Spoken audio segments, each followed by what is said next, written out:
Uh,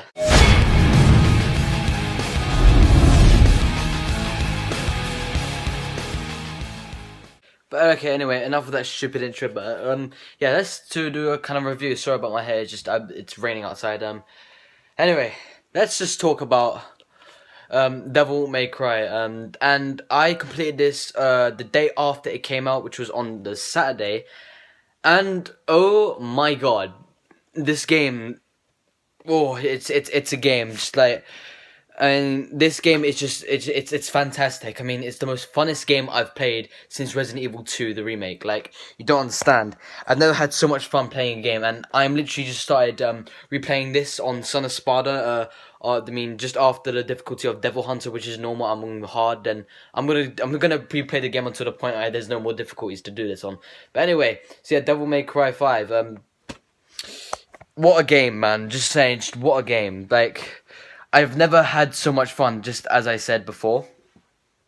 And there was a lot of things Capcom did right with this game, and I'm just like, thank you. Just, I mean, when I played the demo, obviously, just to see how Nero's gameplay is like, it's just like DMC4, most of the same combos as DMC4, and the new implement of the Devil Breaker, because his Devil Bringer, his right arm, his original right arm, got cut off by Virgil.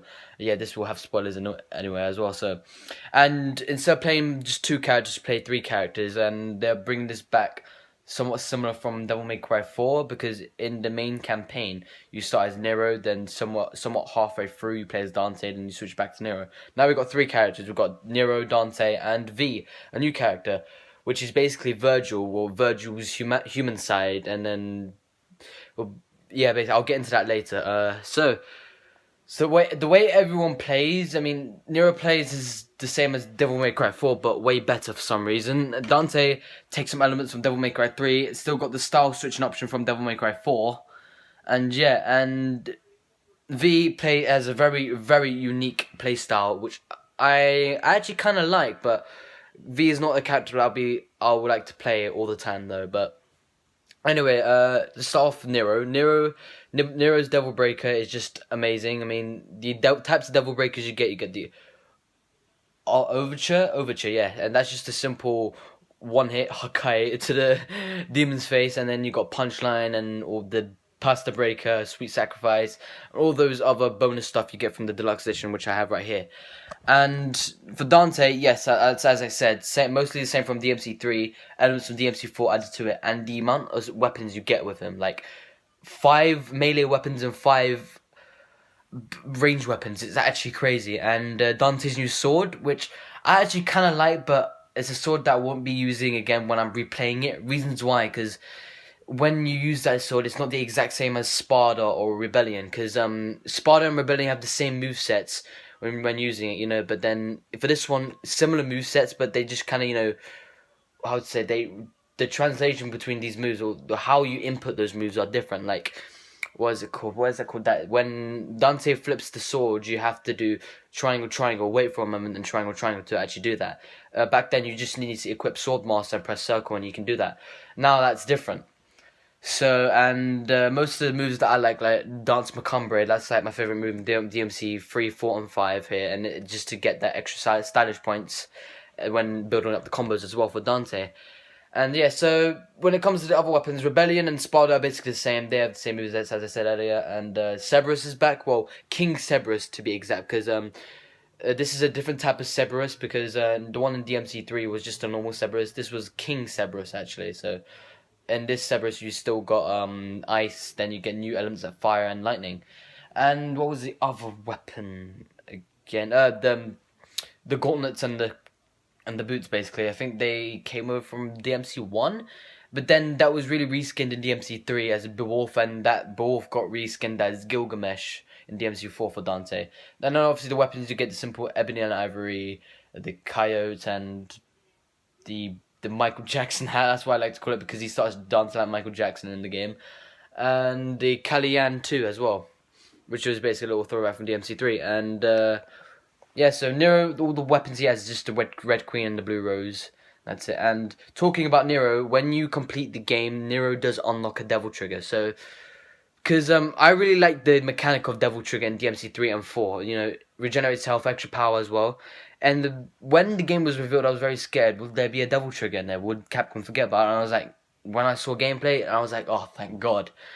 So yeah, you only unlock Nero's Devil Trigger at the end of the game, and once you unlock that, and when you replay the game, you can use Nero's Devil Trigger at the beginning of the game and through the end. That's how it usually is from these Devil May Cry games.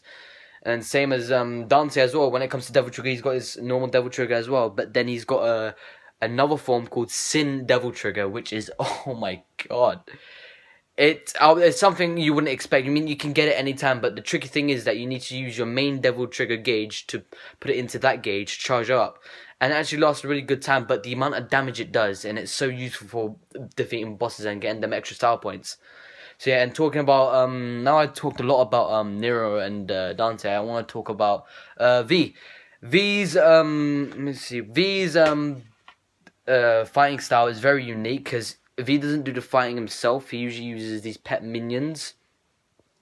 Pet minions from the underworld, obviously, just to fight for him, and he commands them. And he also has a Devil Trigger as well. When Devil Trigger is active, he summons a monster called Nightmare, which will basically fight for him. And speaking of these pets, I just clocked now, or I clocked on Sunday. They looked very similar to the bosses in DMC1, because I remember using Shadow, the tiger, and most of his movesets look very familiar. It's like, why does this give me vibes from DMC1, from that one boss? The Shadow from that one part when you're trying to find that lying the tablet or something, and then he gets in your way. And he was a pretty annoying boss fight as well in DMC1, because you know how different it is between the other games, which I actually really like. So yeah, you basically command that exact same boss from DMC1 as V's pet, and Griffin as well, but much more smaller at least. And yeah, Nightmare was apparently in DMC1 as well, but it looked more of like a xenomorph than like a big hulking blotches of mud that turns into a solid. I don't know. But anyway, yes, the way V's Devil Trigger works is especially, it can work when you use it summons the Nightmare, and then you can use the Devil Trigger gauge to charge up the Shadow or Griffin to make them fight automatically, which is pretty cool, and to give them extra power as well, which is very useful. So if you're tired of spamming square or triangle as well, or because I play PlayStation obviously, you can just always get that book out, charge your Devil Trigger gauge, which is actually really useful. And at first I wasn't too sure about V's gameplay. Maybe because, it's something different. Then over time, the more I played him, I actually got to enjoy his gameplay. But V is still a character that I wouldn't touch when you get the choice to select characters. Well, though I am replaying the game on the hard difficulty now, and I will get the chance, maybe, if I could replay as that character. I mean, I would like to replay as Dante sometimes. And the surprises as well, yeah. The character Nico, the woman that works with Nero, has some relations to some gunsmith that created Dante's weapons, which is really cool actually. I wasn't expecting that. And obviously you got Lady and Trish, so there's nothing special about them. They're just there in the game just because Devil May Cry. And then Virgil comes back, and Virgil is a character that I actually really like, and it's just, oh boy. To be honest, when he was revealed on the final trailer, Jesus Christ, I was literally crapping my pants at the time, and once I knew Virgil was fully in it, and I was like, oh, I want this game now, and I'm glad I pre-ordered this game. I'm glad, just, and then, yeah, Virgil comes out, and when Virgil comes out, obviously, he beats the crap out of Dante, and he's like, no, wait, get stronger first, then we'll fight. It was similar to Akuma and Goken, like, Akuma says, be strong first, then we can fight.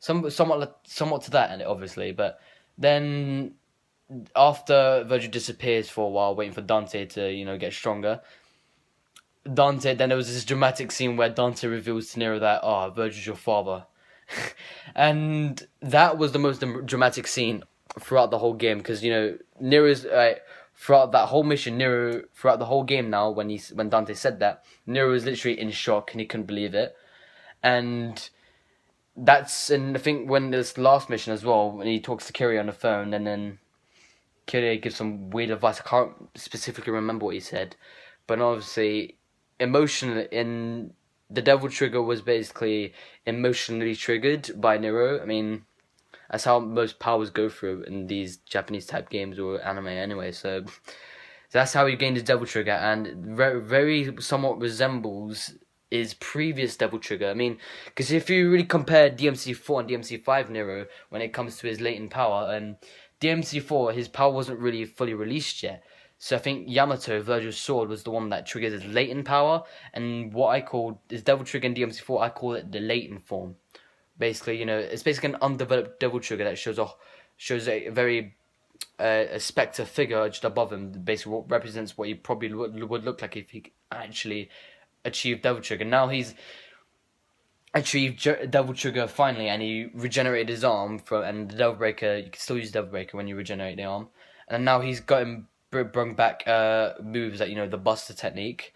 Now he's got the Devil Trigger that represented in DMC4, that spectre figure over Nero's back. On the topic of Nero's Devil Bringer arm as well, I mean, his arm became a normal arm instead of a demonic arm, obviously. And the way they'd done it, they added the Buster by pressing R2 instead of circle, because that's for the main Devil Breaker, which is weird. I don't know why they did that, but they created a Devil Breaker specifically for that moveset to bring back from DMC4.